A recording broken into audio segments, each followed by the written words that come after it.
Bonjour, je suis James Bigodemo, médecin congolais, actuellement étudiant en master de spécialisation en santé publique, analyse et évaluation des politiques, programmes et systèmes de santé internationaux à l'Université catholique de Louvain. Dans le cadre du cours d'approche systémique pour la gouvernance des systèmes de santé, dans son module 2, nous allons vous présenter l'économie de notre travail sur la théorie de changement. Nous allons vous présenter l'histoire de Nico, qui est décédé par la suite de l'infection respiratoire aiguë qui s'est compliquée. Nico, c'est un enfant de 4 ans qui est né d'une fratrie de 3 enfants, dont il est le dernier. Il vit avec ses parents dans un village d'accès difficile aux structures de soins. Le village est à 30 km des centres de santé et à 50 km de l'hôpital. Nous notons que dans ce village, on ne trouve pas de marché et il n'y a pas de pharmacie. Le village n'est couvert que par un site de soins communautaires. Nico a fait la fièvre et la toux. Les parents qui vivent dans une précarité de vie et de la pauvreté ont décidé d'observer l'enfant à la maison. Et après des jours, ils ont remarqué qu'en dehors de la fièvre et la toux, il y a la dyspnée et des tirages respiratoires. Ils ont décidé de venir au niveau des sites de soins communautaires pour que l'enfant puisse bénéficier d'un traitement. Récocyte ayant reçu l'enfant a évalué l'enfant et a pensé à l'infection respiratoire aiguë associée au paludisme. Malheureusement, dans sa pharmacie, il ne dispose que de paracétamol et d'acété, qui est une combinaison thérapeutique faite d'artésunate et d'amodiaquine pour soigner le paludisme. Les récocytes donnent le premier traitement à l'enfant au niveau des sites de soins, puis montrent comment les parents vont lui administrer à la suite à la maison et les renvoient à la maison et les recommandent de revenir après des jours pour qu'ils puissent évaluer l'état de l'enfant. Après des jours, les parents remarquent que l'enfant ne s'améliore pas et l'amènent au site de soins, les récocyte à son niveau, évalue l'enfant et voit que l'enfant présente la fièvre qui est persistante avec la toux, dyspnée avec des tirages respiratoires, dyspnée avec des tirages sous-costales, asthénie intense et des détresses respiratoires. Il oriente rapidement les parents d'amener l'enfant vers les centres de santé pour une bonne prise en charge. Les parents décident d'aller au centre de santé. Malheureusement, ils n'ont pas atteint le centre de santé puisque l'enfant est décédé en route. Voilà en peu de mots l'histoire de Nico qui s'est compliquée et a entraîné les décès. En guise de théorie de changement, nous avons d'abord identifié les problématiques. En termes de problématiques, nous notons qu'il y a un manque d'un poste de santé de couverture dans les villages, étant donné que le village se situe à 30 km des centres de santé. Accès difficile aux structures de soins, l'AGR, c'est les centres de santé à 30 km et l'AGR à 50 km.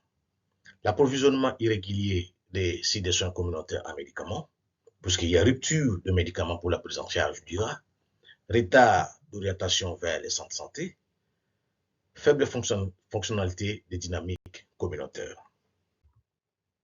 En termes de théorie de changement, nous avons identifié les différentes ressources, les enjeux. De ces enjeux ont découlé les objectifs à court terme et à long terme.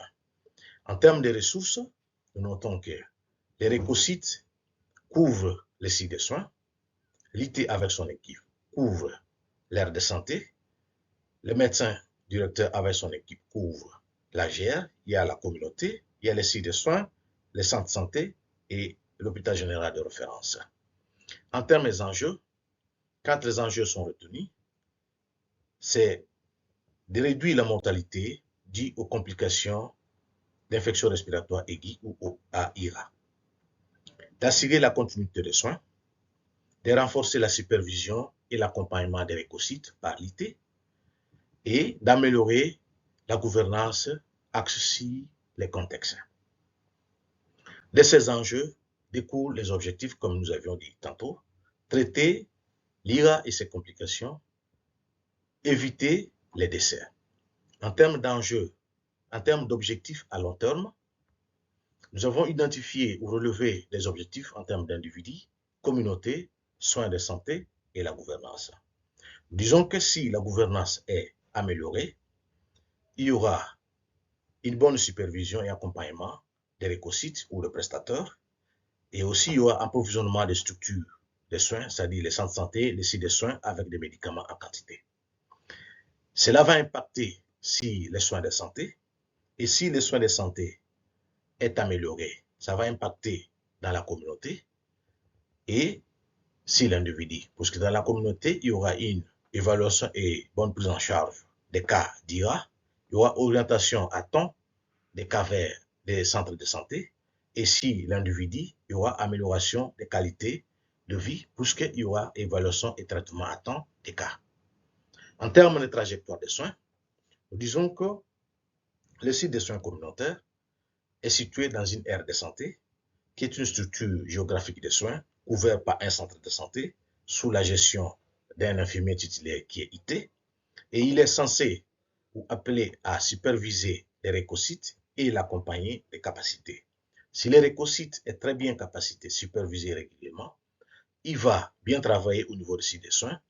Cela étant, dès qu'il y aura un cas, il va évaluer et si la situation ne présente, les cas ne présentent pas de situation de gravité ou de danger, il va soigner à son niveau. Ces cas est renvoyé dans la communauté. Si les cas présentent des signes de danger, il va rapidement orienter vers les centres de santé. Au niveau des centres de santé, l'IT avec son équipe va évaluer les cas. S'il n'y a pas de signes de danger ou de risque, il va soigner les cas et puis, une fois guéri, il renvoie l'enfant dans la communauté qui sera suivi par les récossites. Mais au cas où il y a des signes de danger ou de risque, l'équipe de centre de santé va référer vers l'AGR ou vers l'hôpital général de référence. Au niveau de l'hôpital général de référence, le médecin va recevoir ou accueillir l'enfant, va l'examiner et va mettre ou diriger le traitement. Les cas graves seront bien pris en charge. Une fois guéri, il va contre-référer vers l'hôpital qui va documenter les cas et renvoyer dans la communauté et instruire le récossite de faire le suivi. Voilà ce que nous avions relevé comme trajectoire ou trajet de soins. En dehors de ce trajet, nous avions relevé 4 points à renforcer. Il s'agit premièrement de renforcer la supervision et l'accompagnement des récossites de proximité. Parce que si l'IT accompagne bien les récossites et appuie capacité des récossites, ce qui va impacter si les soins de santé. Ce qui fera qu'au niveau de la communauté, les cas seront bien évalués et seront correctement traités et ça va améliorer la qualité de vie et le bien-être, bien traiter les cas d'IRA et ses complications, éviter les décès. Dans la communauté, où on trouve les membres des comités de développement de santé et des RECO qui sont censés faire des visites à domicile et faire des sensibilisations, s'ils le font bien, les membres de la communauté seront informés qu'ils ne doivent pas garder des enfants malades ou des cas malades à la maison et éviter que la situation ne soit pas dépassée. Une fois qu'ils seront sensibilisés, ils seront informés qu'en cas de maladie, ils amènent rapidement au niveau du site de soins et le site de soins va procéder à l'évaluation et à la prise en charge. Si le site de soins pense que ou trouve qu'il y a des signes de danger, il va rapidement orienter vers les centres de santé et on va bien soigner à ce niveau. En dehors de la communauté, ce sont les structures ou les organes de pilotage qui doivent être renforcés. Renforcés à travers de différentes réunions. Et là, c'est à tous les niveaux. Au niveau des bureaux centraux de la zone de santé, au niveau de l'hôpital, au niveau du centre de santé, mais aussi au niveau de la communauté avec le site de soins communautaires.